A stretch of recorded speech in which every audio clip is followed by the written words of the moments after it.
점심때쯤 됐을 거예요. 아내가 텃밭에 물을 주려고 나갔대요. 그런데 갑자기 목에 따끔한 느낌이 들더랍니다. 처음엔 모기인 줄 알았다네요. 손으로 털어내려고 했는데 통증이 심해지더래요. 거울을 봤더니 목이 빨갛게 부풀어 오르고 있었다고 했어요. 벌에 쏘인 거였어요. 그런데 시간이 지나면서 목이 점점 더 부어올랐어요. 숨쉬기가 조금씩 힘들어지더래요. 이러다 큰일 나는 거 아닌가? 걱정되어서 저한테 전화를 했는데 제가 운전 중이라 전화를 못 받았어요. 급한 마음에 119에 전화를 걸었습니다. 여보세요. 벌에 쏘였는데 숨쉬기가 힘들어요. 도와주세요. 119 직원이 침착하게 물어봤대요. 당황하지 마시고 실례지만 어디 사십니까? 주소 알려주세요. 최대한 빨리 갈 테니까요. 진정하시고 안정을 취하고 계세요. 아내는 점점 숨이 가파오고 있었어요. 10초가 1분 같았고 하늘이 노래지기 시작했대요. 정말 무서웠답니다. 저희 아내가 어쩌다 이런 상황에 놓이게 되었는지 알려드리기 전 구독과 좋아요 부탁드립니다. 저는 올해 67세 권대한이라고 합니다.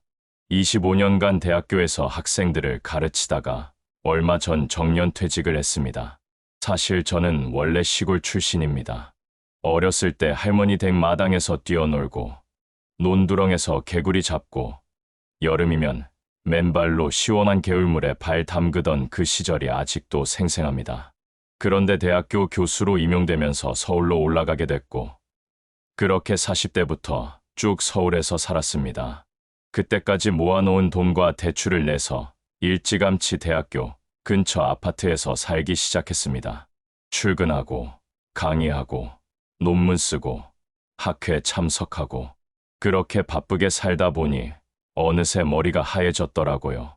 그런데 이상하게도 나이가 들수록 어릴 적 시골 풍경이 자꾸만 떠올랐습니다.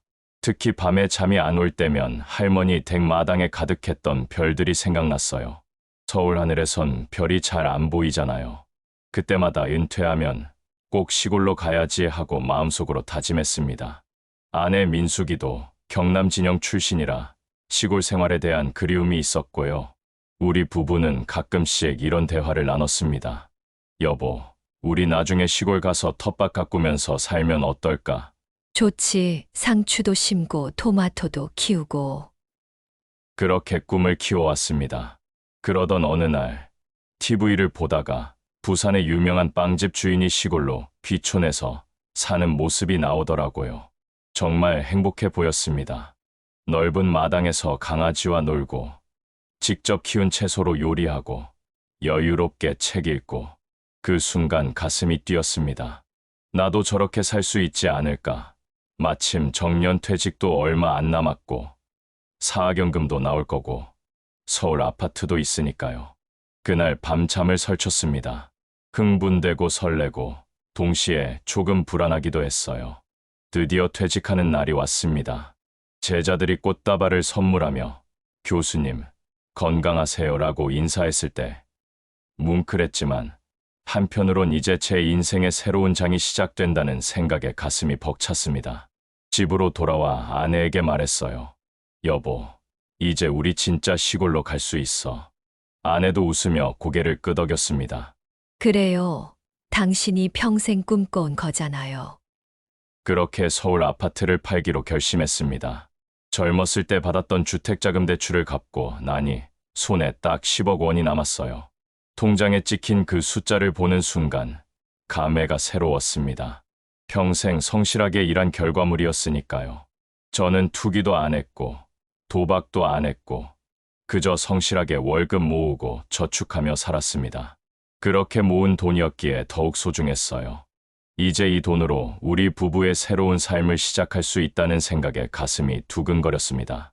하지만 저는 충동적으로 움직이는 사람이 아닙니다. 25년간 학생들에게 계획적으로 살아라, 준비성 있게 행동하라고 가르쳤는데 제가 그렇게 안 할 수는 없잖아요. 그래서 본격적으로 귀농 준비에 들어갔습니다. 매일 아침 일어나면 노트북을 켜고 시골 땅에 대한 정보를 찾아봤어요. 부동산 사이트도 들어가 보고 귀농 카페에도 가입했습니다. 거기서 성공 사례도 보고 실패 사례도 봤는데요. 실패한 분들의 이야기를 읽으면서 마음이 무거워졌어요. 너무 외진 곳에 가서 병원도 못 가고 고생했다. 인터넷도 안 터지고 교통편도 없어서 고립됐다. 땅값에만 돈을 다 써서 집 지을 돈이 없었다. 이런 이야기들을 보면서 깨달았습니다. 귀농은 로망만 갖고 할 게 아니구나. 철저하게 준비해야겠구나. 그래서 저는 체크리스트를 만들기 시작했습니다. 공책을 꺼내서 귀농 준비 사항이라고 크게 제목을 쓰고 하나하나 항목을 적어 내려갔어요. 첫 번째, 병원 접근성. 나이가 들면 건강이 제일 중요하잖아요. 요즘 말로 나이 먹으면 병원 근처 살아야 한다는 말이 있던데 정말 일리 있는 말이더라고요. 두 번째, 교통 편의성. 우리 친인척이 다 부산에 사는데 왕래가 불편하면 곤란하죠. 세 번째, 기본 인프라. 전기, 수도, 인터넷 같은 것들요. 네 번째, 땅의 조건. 다섯 번째, 예산 계획. 이렇게 하나하나 적어 내려가니까 마음이 차분해지더라고요. 그래, 이렇게 준비하면 실패하지 않을 거야. 다음 날부터 본격적으로 땅을 보러 다니기 시작했습니다. 아침 일찍 일어나서 아내와 함께 차를 타고 부산 근처 시골 마을들을 돌아다녔어요. 지도에 표시해 가면서요. 처음엔 막연했는데 직접 가보니까 하나하나 보이는 게 있더라고요. 가장 먼저 확인한 건 병원과의 거리였습니다. 저는 고향이 부산이다 보니까 부산 시내에서 그리 멀지 않으면서도 농촌 분위기가 나는 지역을 찾기 시작했어요. 지도를 펼쳐놓고 부산 근처를 쭉 훑어보면서 대학병원이나 종합병원까지의 거리를 재봤습니다. 차로 30분 이내면 좋겠다. 이렇게 기준을 정했어요. 왜냐하면 갑자기 응급 상황이 생기면 빨리 이동할 수 있어야 하니까요. 그런데 병원만 중요한 게 아니더라고요. 제가 귀농 카페에서 읽은 글 중에 이런 게 있었습니다. 어떤 분이 시골에서 넘어져서 다쳤는데 119를 불렀더니 1시간이 넘어서야 왔다는 거예요. 그 글을 읽으면서 등골이 오싹했어요. 그래서 저는 마을을 찾을 때 119 지역대나 119 안전센터가 가까이 있는지를 꼭 확인했습니다. 커다란 소방서까지는 아니더라도 파출소급이라도 있으면 좋겠다 싶었거든요. 지도 앱을 열어서 소방서 표시를 찾아보고 거기서 가까운 마을들의 빨간 동그라미를 쳐뒀어요. 여보, 여기 119 안전센터 있네. 그래, 그럼 여기도 후보에 넣자. 이런 식으로 하나씩 추려갔습니다. 그 다음으로 중요하게 본 건 교통이었습니다. 우리 친인척이 모두 부산에 살거든요. 누님도 계시고 형님도 계시고 아내 쪽 형제들도 다 부산에 살아요. 가끔은 올라오실 수도 있고 우리도 내려가야 할 때가 있을 텐데 그럴 때마다 차로만 이동하기엔 부담스러울 수 있잖아요. 나이 들면 운전도 힘들어질 수 있고요. 그래서 버스 노선을 중요하게 봤습니다. 부산 시내로 들어가는 버스 노선이 있는지, 하루에 몇 대나 다니는지, 배차 간격은 어떤지 이런 것들을 일일이 확인했어요. 어느 날은 어떤 마을에 갔는데 하루에 버스가 3대밖에 안 다니더라고요. 아침 일찍 한 대, 점심때 한 대, 저녁에 한 대. 그걸 보고 민숙이가 말했어요. 여보, 버스 놓치면 하루가 끝나는 거 아니에요. 맞는 말이었어요. 그래서 그 마을은 후보에서 제외했습니다. 아무리 풍경이 좋아도 교통이 불편하면 나중에 고립될 수 있으니까요. 저는 고속도로 접근성도 따졌습니다. 고속도로 나들목에서 얼마나 가까운지, 산업도로는 잘 닦여 있는지. 지금은 제가 운전을 잘하고 있으니까 큰 도로와도 가까워야 한다고 생각했습니다. 나중에 70대, 80대가 되면 어떻게 될지 모를 일이긴 하죠. 그래서 대중교통과 도로를 모두 보았어요. 그러니 마음이 편하더라고요. 그렇게 부산 근처 시골 지역을 쭉 정리하면서 우선순위를 매기기 시작했습니다. 병원 가깝고, 119 가깝고, 버스 많고, 고속도로 가까운 곳. 생각보다 까다로운 조건이었지만 하나씩 찾아보니까 몇 군데가 눈에 들어오더라고요. 그 중에서도 부산과 창원 사이에 있는 지역들이 괜찮아 보였어요. 두 도시 사이에 끼어 있으니까 어느 쪽으로든 접근이 쉽더라고요. 자, 이제 다음 단계로 넘어갔습니다. 기본 인프라 확인이에요. 솔직히 말씀드리면 처음엔 이 부분을 좀 가볍게 생각했어요. 요즘 시대의 전기야 당연히 다 들어오겠지. 수도도 다 나오겠지. 이렇게 생각했거든요. 그런데 막상 시골 마을을 돌아다녀 보니까 아니었어요. 상수도가 안 들어오는 마을도 있고 인터넷이 잘 안 터지는 곳도 있더라고요. 어느 마을에 갔을 때인데요. 경치는 정말 아름다웠어요. 산으로 둘러싸여 있고 공기도 맑고. 그런데 이장님께 여쭤봤더니 상수도가 안 들어온대요. 다들 지하수를 쓴다고. 처음엔 지하수면 더 깨끗하고 좋은 거 아니야 싶었는데 이장님 말씀을 더 들어보니 문제가 있더라고요. 지하수 펌프 유지보수 비용이 만만치 않고 가뭄이 들면 물이 부족해질 수도 있고 수질 검사도 정기적으로 해야 한다고. 그 말씀을 듣고 좀 망설여졌어요. 나중에 물 문제로 고생하고 싶진 않았거든요. 그래서 저는 저수지 근처 땅을 알아보기 시작했습니다. 혹시 상수도가 안 들어온 곳이더라도 저수지가 가까우면 물 걱정은 덜하겠다 싶었거든요. 지도에서 저수지 표시를 찾아보고 그 주변 마을들을 체크해뒀어요. 그리고 실제로 그 마을들을 방문해서 이장님들께 여쭤봤습니다. 여기 상수도 들어와요. 인터넷은 잘 터져요? 휴대폰 신호는 괜찮나요? 이장님들 반응이 제각각이었어요. 어떤 분은 친절하게 다 알려주시고 마을도 구석구석 안내해 주셨어요. 여기 보세요, 교수님. 요 앞집에 서울서 내려온 부부가 사는데 아주 만족해하고 있어요. 인터넷도 광 케이블 들어와서 잘 터지고요. 이런 식으로 자세히 설명해 주시는 분도 계셨고요. 반대로 어떤 분은 좀 무뚝뚝하시더라고요. 글쎄요, 그건 잘 모르겠는데요. 이렇게만 대답하시고 끝. 그런 마을은 솔직히 좀 꺼려졌어요. 나중에 들어가서 살 때 이웃 관계가 중요할 텐데 이장님부터 무뚝뚝하시면 마을 분위기가 어떨까 걱정되더라고요. 그래서 저는 친절한 이장님이 계신 마을에 별표를 쳐뒀습니다. 공책에다가 마을 이름 옆에 이장님 친절 이렇게 메모해놨어요. 아내도 그 부분을 중요하게 생각했어요. 여보, 마을 사람들이 우리를 어떻게 받아들이느냐가 중요해요. 아무리 집이 좋아도 이웃이 안 좋으면 살기 힘들어요. 맞는 말이었죠. 우리가 시골로 가는 건 단순히 집 한 채 짓고 사는 게 아니라 그 마을 공동체의 일원이 되는 거니까요. 인터넷 확인은 생각보다 까다로웠습니다. 요즘 세상에 인터넷 없이 어떻게 살아요? 뉴스도 봐야 하고, 은행 업무도 인터넷으로 하고, 자식들하고 영상통화도 해야 하는데 말이죠. 그래서 마을마다 가서 제 휴대폰으로 직접 신호를 확인해 봤어요. 어떤 마을은 LTE가 잘 터지는데 어떤 마을은 3G도 간신히 터지더라고요.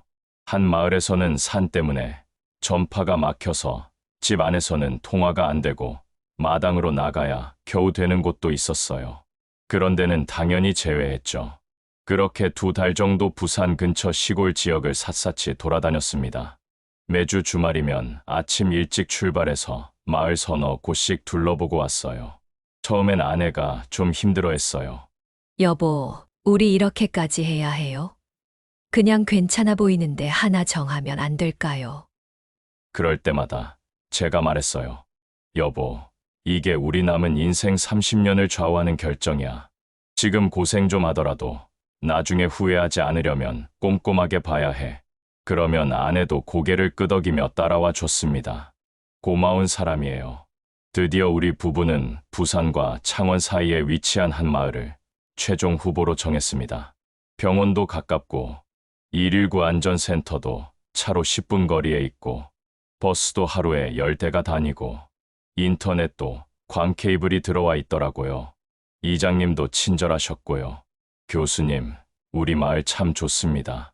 서울서 내려온 분들도 몇 분 계시는데 다들 만족해하고 계세요. 이렇게 말씀해 주시니까 마음이 놓이더라고요. 이제 마을을 정했으니 땅을 찾아야 했습니다. 그런데 이게 또 쉽지 않더라고요. 저는 처음에 평지를 원했어요. 왜냐하면 나중에 작은 농사라도 지으려면 평평한 땅이 좋잖아요. 경사진 데서 밭 가꾸는 건 힘들 것 같았거든요. 그래서 부동산에 가서 말했어요. 평지로 500평 정도 찾고 있어요. 그랬더니 부동산 사장님이 난색을 표하시더라고요. 교수님, 이 동네에서 평지 찾기는 하늘의 별 따기예요. 있어도 가격이 엄청 비싸고요. 실제로 알아보니까 평지는 거의 없었어요. 있어도 평당 가격이 너무 비쌌습니다. 제 예산으로는 터무니없더라고요. 그리고 경사진 땅을 평지로 만들려면 성토 작업을 해야 하는데 그 비용도 만만치 않았어요. 부동산 사장님이 말씀하시더라고요. 교수님, 약간 경사 있는 땅도 나쁘지 않습니다. 요즘은 경사를 잘 활용해서 집을 지으면 오히려 운치 있고 좋아요. 배수도 잘 되고요. 그 말을 듣고 생각을 바꿨어요. 평지에 대한 고집을 버리고 경사도를 좀 더 유연하게 보기로 했습니다. 하지만 경사가 너무 심하면 안 되겠더라고요. 왜냐하면 나중에 차량이 드나들어야 하니까요. 텃밭에서 수확한 걸 차에 싣고 나가려면 차가 들어올 수 있어야 하잖아요. 또 나이 들면 걸어 다니기도 힘든데 경사가 심하면 위험할 것 같았고요. 그래서 기준을 정했습니다. 차가 무리 없이 드나들 수 있을 정도의 경사, 그리고 경사를 활용해서 집을 지었을 때 자연스러운 느낌이 나는 땅, 이 두 가지를 만족하는 땅을 찾기 시작했어요. 그렇게 몇 주를 더 찾아다녔습니다. 어느 날 부동산 사장님이 전화를 하셨어요. 교수님, 괜찮은 땅 하나 나왔는데 한번 보러 오실래요? 바로 달려갔죠. 가보니까 500평 정도 되는 땅인데 약간의 경사가 있었어요. 심하지 않고 완만한 경사였습니다. 주변에 다른 집들도 몇 채 있었고 도로에서 50m 정도 들어간 곳이라 조용하면서도 접근성이 좋았어요. 저는 그 자리에서 차를 가지고 땅 위로 직접 올라가 봤습니다. 차가 무리 없이 올라가더라고요. 여보, 여기 괜찮은데. 아내도 주변을 둘러보더니 만족스러운 표정을 지었어요. 그러게요. 경치도 좋고 공기도 맑고. 가격을 물어봤더니 2억 5천만 원이라고 하더라고요. 500평에 2억 5천이면 평당 50만 원. 이 지역 시세로는 적당한 가격이었어요. 너무 비싸지도 않고 너무 싸지도 않은 딱 적정 가격. 저는 그 자리에서 결정을 내리지 않았습니다. 집으로 돌아와서 아내와 진지하게 이야기를 나눴어요. 여보, 이 땅을 사면 10억 중에서 2억 5천이 나가는 거야. 그러면 7억 5천이 남는데 거기서 집을 짓고 생활비를 써야 해. 아내가 고개를 끄덕였어요.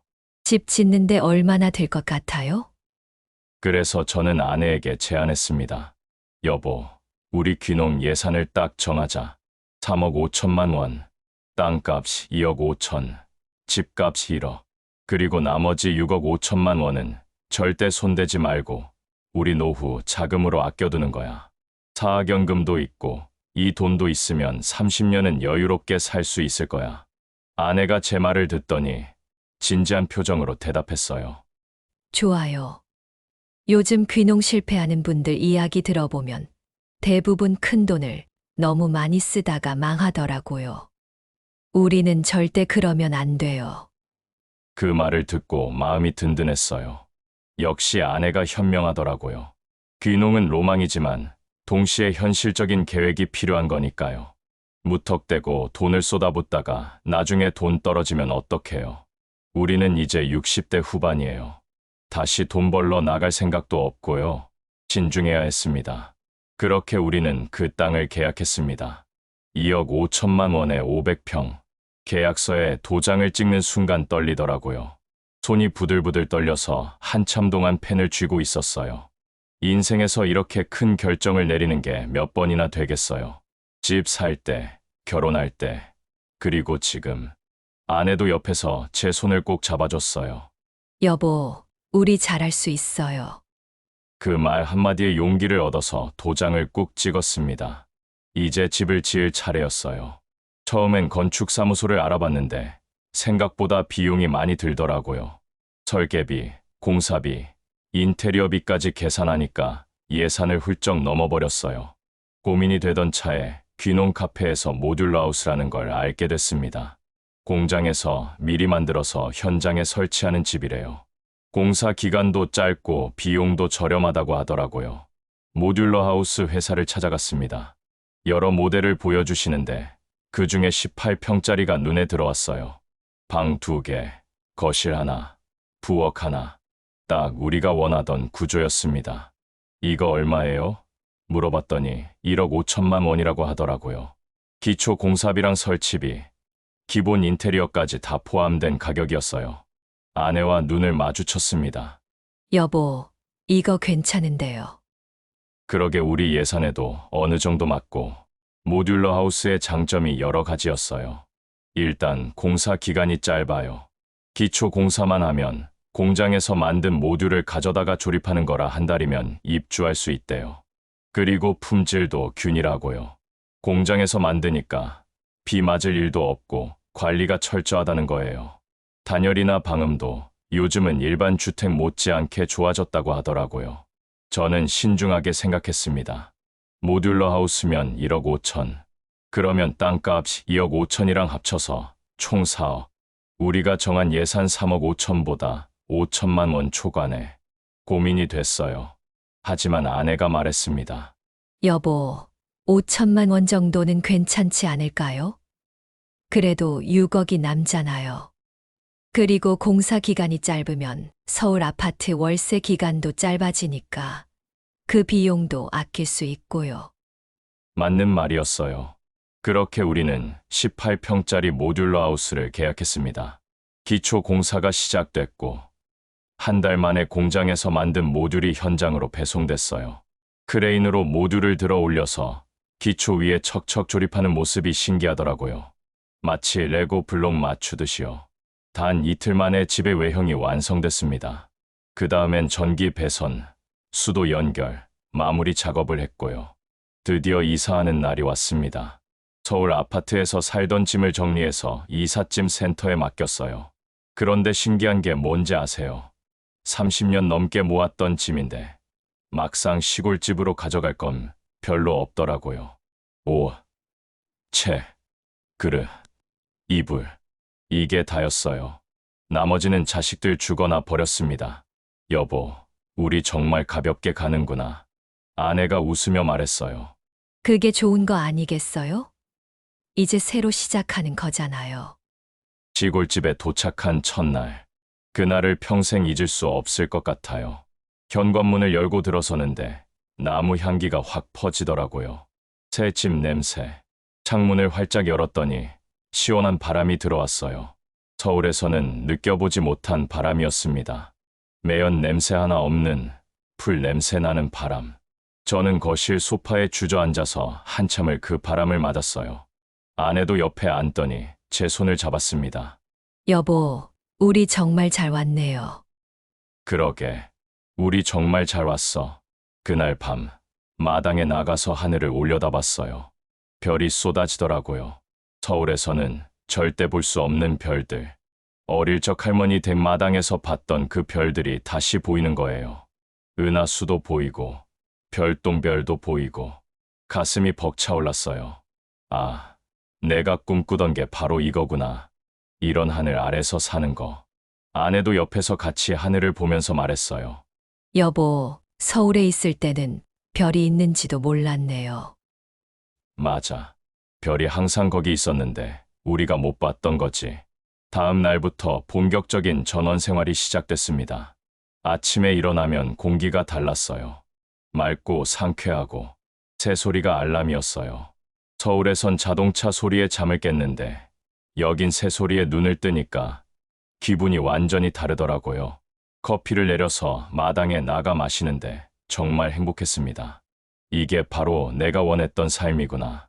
텃밭을 만들기 시작했어요. 집 옆에 작은 공간을 골라서 삽으로 땅을 파고 비료를 섞었습니다.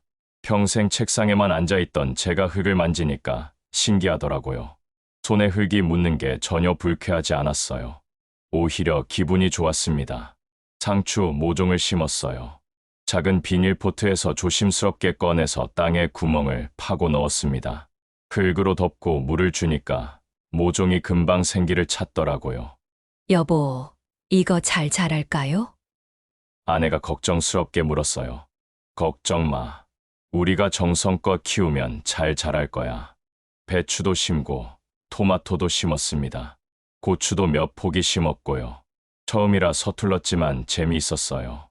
매일 아침 일어나면 제일 먼저 텃밭으로 갔습니다. 물을 주면서 식물들을 살펴보는 게 일과가 됐어요. 어제보다 조금 더 자란 것 같으면 신기하고 기뻤습니다.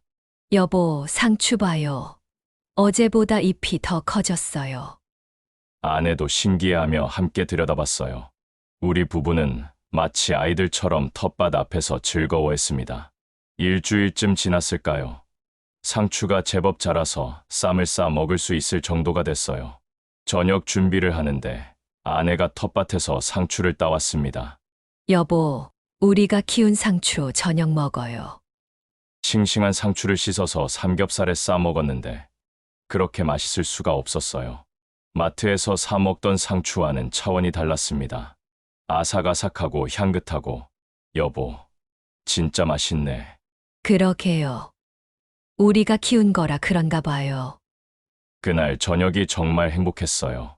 그렇게 한 달이 지났습니다. 정말 꿈 같은 시간이었어요. 아침에 새소리에 일어나서 텃밭에 물 주고 마당 산책하고 아내와 함께 차 마시면서 이런저런 이야기 나누고 점심 먹고 낮잠 자고 저녁엔 텃밭에서 딴 채소로 저녁 만들어 먹고 밤에는 별 보면서 산책하고 이게 바로 제가 꿈꿔온 삶이었습니다. 주변 지인들도 놀러 왔어요. 서울에서 함께 근무하던 교수님들이 찾아오셨는데 다들 부러워하시더라고요. 권 교수, 여긴 정말 낙원이네. 공기 좋고 경치 좋고 부럽소. 제가 자랑스럽게 텃밭을 보여드렸어요. 보세요. 이거 다 제가 키운 겁니다. 상추, 배추, 토마토. 어머, 진짜 싱싱하네. 우리도 나중에 이렇게 살아야겠어. 지인들이 돌아갈 땐 텃밭에서 딴 채소를 한 보따리씩 싸줬어요. 다들 좋아하시더라고요. 그런데 어느 날이었어요. 제가 부산에 볼 일이 있어서 나갔습니다. 형님 댁에 들렀다가 병원도 들르고 장도 좀 보고 집을 나설 때 아내에게 말했어요. 여보, 나 오후에 올게. 텃밭 물은 당신이 좀 줘요. 그래요. 조심해서 다녀와요. 아내는 평소처럼 집에서 설거지하고 빨래하며 시간을 보내고 있었습니다. 점심때쯤 됐을 거예요.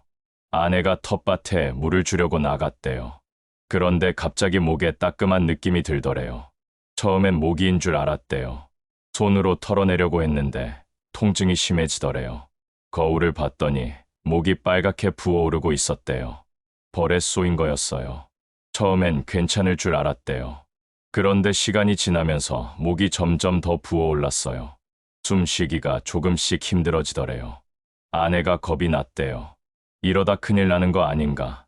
저한테 전화를 했는데 제가 운전 중이라 전화를 못 받았어요. 급한 마음에 119에 전화를 걸었습니다. 여보세요. 벌에 쏘였는데 숨쉬기가 힘들어요. 도와주세요. 119 직원이 침착하게 물어봤대요. 어디 사세요? 주소를 알려줬더니 5분 안에 도착하겠습니다. 진정하시고 안정을 취하세요라고 했대요. 정말 5분도 안 돼서 119 구급차가 도착했어요. 우리 집까지 찾아오는데 전혀 헤매지 않았대요. 119 안전센터가 10분 거리라고 알고 있었는데 생각보다 훨씬 빨랐습니다. 구급대원들이 신속하게 응급처치를 해줬어요. 에피네프린을 투여하고 산소호흡기를 씌워줬대요. 어르신, 괜찮으세요? 숨 좀 쉬어보세요. 네, 조금 나아지는 것 같아요. 좋습니다. 병원으로 이송하겠습니다. 구급대원들이 아내를 구급차에 태우고 출발했어요. 부산에 가까운 준종합병원으로 이송됐다고 해요. 응급실에서 정밀 검사를 받고 의사 선생님이 말씀하셨대요. 벌독 알레르기 반응이 있었네요. 다행히 빨리 오셔서 큰 문제는 없습니다. 약 처방해 드릴 테니 며칠 드시고 지켜보세요. 정말 다행이었어요. 저는 형님 댁에서 나오다가 아내한테서 문자를 받았어요. 여보, 나 병원 왔어. 벌에 쏘였는데 괜찮아. 걱정 마. 가슴이 철렁 내려앉았습니다. 급하게 병원으로 달려갔어요. 응급실에 도착했을 때는 아내가 이미 처치를 받고 안정을 되찾은 상태였어요. 여보, 괜찮아요. 제 손을 잡더니 웃으면서 말했어요. 괜찮아요. 119가 빨리 와서 다행이에요. 의사 선생님이 저한테도 설명해 주셨어요. 부인께서 벌독 알레르기가 있으신 것 같습니다. 목에 쏘여서 기도가 부을 수 있었는데 빨리 조치해서 다행입니다. 앞으로 벌 조심하시고 만약 또 쏘이면 바로 병원 오세요. 등골이 오싹했어요. 조금만 늦었으면 큰일 날 뻔했구나. 집으로 돌아오는 차 안에서 아내가 말했어요. 여보, 우리 정말 잘 준비한 것 같아요. 무슨 말이야? 119가 5분 만에 온 것도, 병원이 가까운 것도, 다 당신이 꼼꼼하게 알아보고 준비한 덕분이잖아요. 만약 외진 시골에 갔으면 어떻게 됐을까요? 아내 말이 맞았어요. 만약 우리가 교통이 불편하고 병원도 멀고 119도 1시간씩 걸리는 그런 오지에 갔다면 오늘 같은 일이 생겼을 때 정말 큰일 날 뻔했을 거예요. 그날 밤 잠자리에 들면서 생각했습니다. 귀농은 로망만으로 하는 게 아니구나. 철저한 준비가 필요하구나. 귀농 카페에서 봤던 실패 사례들이 떠올랐어요. 너무 외진 곳에 가서 고립된 사람들, 병원이 멀어서 고생하는 사람들, 기본 인프라가 안 돼 있어서 힘들어하는 사람들. 우리는 운이 좋았던 게 아니라 준비를 잘했던 거예요. 그 사건 이후로 3년이 흘렀습니다. 우리 부부는 여전히 이곳에서 행복하게 살고 있어요. 텃밭도 처음보다 훨씬 크게 만들었고, 이제는 고추도 잘 키우고 가지도 키웁니다. 김장철이면 배추도 심어서 직접 김장을 담가요. 옆집 할머니한테 배워서 된장도 담가봤어요. 처음엔 잘 안 됐는데 이제는 제법 그럴듯하게 됩니다. 마을 사람들과도 친해졌어요. 처음엔 외지 사람이라고 좀 경계하시더니 이제는 우리를 마을 사람처럼 대해주세요. 이장님도 가끔 들러서 교수님, 잘 지내시죠? 하고 인사하시고요. 마을 행사가 있으면 우리도 참여합니다. 추석 때는 마을 잔치에 가서 윷놀이도 하고 막걸리도 한잔했어요. 아내는 부녀회 활동도 하면서 마을 할머니들과 친하게 지냅니다. 건강도 좋아졌어요. 서울에 있을 때는 운동을 따로 해야 했는데 여기선 그냥 일상생활이 운동이에요. 텃밭 가꾸고 산책하고 집 주변 정리하고 자연스럽게 몸을 움직이니까 체력이 좋아졌어요. 혈압도 내려갔고 혈당도 안정됐어요. 의사 선생님이 건강검진 때마다 교수님, 시골 생활 잘하고 계시네요. 수치가 다 좋아졌어요 라고 칭찬하세요. 정신적으로도 여유로워졌어요. 서울에 있을 땐 항상 뭔가에 쫓기는 느낌이었어요. 출근 시간 맞춰야 하고, 강의 준비해야 하고, 논문 써야 하고, 은퇴하고 나서도 한동안은 그 습관이 남아서 가만히 있으면 불안했어요. 그런데 여기 와서 자연과 함께 지내다 보니까 그런 조급함이 사라졌어요. 하늘을 보고, 구름을 보고, 바람을 느끼고, 그냥 그렇게 있는 것만으로도 행복하더라고요. 경제적으로도 여유가 있어요. 처음 계획했던 대로 6억을 그대로 묵혀뒀습니다. 사학연금으로 한 달에 나오는 돈으로 충분히 생활하고 있어요. 시골이니까 생활비도 서울보다 훨씬 적게 들어요. 텃밭에서 채소 나오니까 장도 덜 보고요. 특별히 큰 돈 쓸 일도 없고, 가끔 자식들 용돈 주고, 부산 나가서 외식하고, 그 정도예요. 예상보다 돈이 훨씬 덜 들어가니까 마음이 편합니다. 자식들도 가끔 놀러 와요. 서울에서 내려오는 게 좀 멀긴 하지만 명절이나 휴가 때면 꼭 들러요. 아버지, 여기 공기 좋네요. 엄마, 텃밭 채소 진짜 맛있어요. 손주들은 더 좋아해요. 마당에서 뛰어놀고, 개울 가서 물장난하고, 서울 아파트에서는 할 수 없는 일들이죠. 손주들 보는 재미도 쏠쏠합니다. 얼마 전에는 서울에서 함께 근무하던 교수님들이 단체로 놀러 오셨어요. 5분이나 오셨는데 다들 부러워하시더라고요. 저녁을 준비하면서 제가 말했습니다. 선생님들도 은퇴하시면 이렇게 귀농 생각해 보세요. 정말 좋아요. 그중 한 분이 물으셨어요. 권 교수, 귀농할 때 가장 중요한 게 뭐요? 저는 잠시 생각하다가 대답했습니다. 인프라요. 기본 인프라가 갖춰진 곳으로 가야 해요. 병원, 소방서, 교통, 인터넷, 이런 게 다 있는 곳이어야 해요. 아무리 경치가 좋고 땅이 싸도 인프라가 안 되면 나중에 고생합니다. 다른 교수님이 또 물으셨어요. 그럼 어디가 좋소? 광역시 근처요. 부산이든 대구든 광주든 큰 도시에서 차로 30분 안에 갈 수 있는 시골 지역이 제일 좋아요. 시골의 여유로움도 누리면서 도시의 편리함도 이용할 수 있으니까요. 제 경험을 바탕으로 계속 설명했습니다. 그리고 예산 계획을 꼭 세우세요. 땅값, 집값 다 합쳐서 얼마까지 쓸 건지 정하고 절대 그 이상 쓰면 안 돼요. 나머지는 노후 자금으로 남겨둬야 해요.